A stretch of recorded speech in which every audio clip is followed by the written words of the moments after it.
Sir मेरा नाम गौतमी मिश्रा है। किस क्लास में पढ़ती हैं आप? मैं क्लास 12th में हूँ। तो क्या जो है इस विद्यालय में क्या विशेष है, क्या आप कहेंगी, कैसे पढ़ाई होती है? सर हमारे क्लास में टीचर्स जो हैं वो ये देख के नहीं पढ़ाते कि हम सिलेबस किस हिसाब से कंप्लीट कर रहे हैं। वो ये देख के पढ़ाते हैं कि किस किस को समझ में आ रहा है या नहीं आ रहा है। वो किसी पर्टिकुलर बच्चे को लेके नहीं चलते हैं, सारे बच्चों को साथ में लेके चलते हैं और चीज़ों को हिंदी में समझाते हैं, फिर इंग्लिश में भी समझाते हैं और ये भी देखते हैं, सारे बच्चों से पूछते हैं कि किसको कहाँ पे समझ में आ रहा है, कहाँ पे नहीं समझ में आ रहा है। तो कहाँ घर पड़ता है आपका? सर मेरा धुरियाडी। धुरियाडी। तो ये गांव है और बच्चे, आपके गांव के बच्चे शहर में भी पढ़ते होंगे। हाँ। तो आपको नहीं लगता कि आपको शहर में पढ़ना चाहिए? नहीं, वो वाली क्वालिटी यहाँ पे मिल जा रही है स्टडीज में, तो हमें नहीं लगता ऐसा। यानी शहर जैसी सुविधा यहाँ पे है। हाँ। आप क्या कहोगी बेटा? सर जैसे कि इन्होंने बताया कि सब कुछ बहुत अच्छे तरीके से पढ़ाया जाता है, वैसे ही मैं बताना चाहूँगी कि हमारी क्लास में जो टीचर्स होते हैं वो कॉन्सेप्चुअल अप्रोच रखते हैं। हम बच्चों को हर एक चीज़ सिखाते हैं, चाहे वो एक छोटा सा जिसको समझ में नहीं आ रहा हो कुछ भी, उसको भी बहुत अच्छे तरीके से, बेहतरीन तरीके से बताते हैं। हर समय टेस्ट लेते रहते हैं, हमसे सवाल पूछते रहते हैं और ये बताते रहते हैं कि क्या गलती की है, कैसे गलती की है और कि उसे सुधारना कैसे, सब कुछ बताते रहते हैं और हमें चीज़ों को रिवाइज भी करवाते रहते हैं टाइम टू टाइम। बताओ और बताओ बेटा। और जैसे कि एग्जाम्स होते रहते हैं हमेशा, तो हमें सिर्फ ये नहीं बताया जाता कि एग्जाम से आपने टॉप किया या नहीं किया है, हमें बाद में ये भी समझाया जाता है कि तुमने गलती जो की है उसको कैसे सुधार सकते हो। बोर्ड्स में या फिर 12th के बोर्ड्स में या 10th के बोर्ड्स हो, तुम्हें हर एक चीज में कैसे आगे बढ़ना उसके लिए लर्निंग्स दी जाती है। एंड सिर्फ एकेडमिक लेवल पे नहीं, हमें अलग अलग स्पोर्ट्स लेवल पे भी काफी ज्यादा मोटिवेट किया जाता है, प्रमोट किया जाता है ताकि हम लोग आगे बढ़ सके।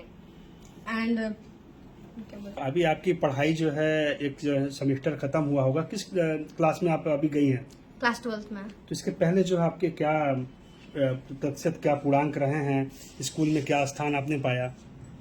इसके पहले मैंने क्लास 10th में 91% से पास आउट किया था एंड क्लास 11th में भी अभी एग्जाम्स हुए थे और मैंने काफी अच्छे रैंक्स प्राप्त किए थे। एंड क्लास 12th में भी मेरा अप्रोच रहेगा कि मैं 95% से ज्यादा स्कोर कर पाऊँ इस साल। आगे का क्या एम है आपका?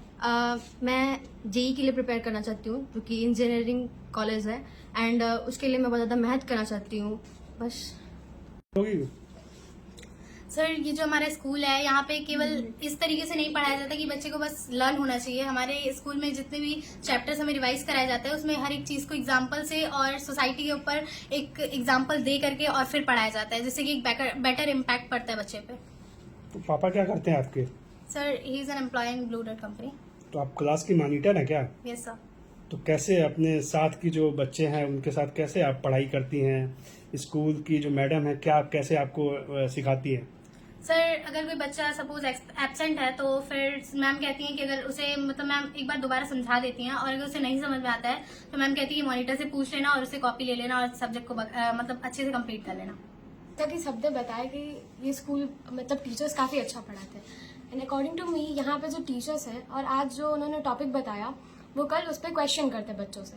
तो एक बेटर तरीका है कि बच्चे उस चीज़ को रिवाइज करके आएंगे और वो उस चीज़ को रिमेम्बर रखेंगे हमेशा के लिए। एंड जो टीचर्स हैं यहाँ पे जिस तरीके से पढ़ाते हैं मुझे लगता है कि ये बेस्ट तरीका है क्योंकि ये एग्जाम्पल्स के साथ और हमारे लाइफ से रिलेट करके बताते हैं जिससे हम अपने माइंड में उसको अच्छे से रिमेम्बर और रिकॉल कर पाते हैं। एंड बहुत सारे स्कूल हैं हमारे एरिया में बट मुझे लगता है कि ये स्कूल हमें एक अच्छी नॉलेज और एक बेटर सोसाइटी हम डेवलप कर सके ऐसी नॉलेज देता है। हमें सिर्फ ये नहीं बताता है कि आपको पढ़ना है, आपको आगे जाके जॉब करना है, हमें एक अच्छा इंसान बनाना बताता है। एंड अगर मैं खुद का आपको बताऊं तो मैं इस स्कूल में आके बहुत ज़्यादा मोटिवेट हुई और मैं बहुत ज़्यादा आगे बढ़ी उस स्कूल में आके। तो मेरी लाइफ में इस स्कूल ने बहुत बड़ा रोल प्ले किया है। So this school is very best for me and I think very best in this area.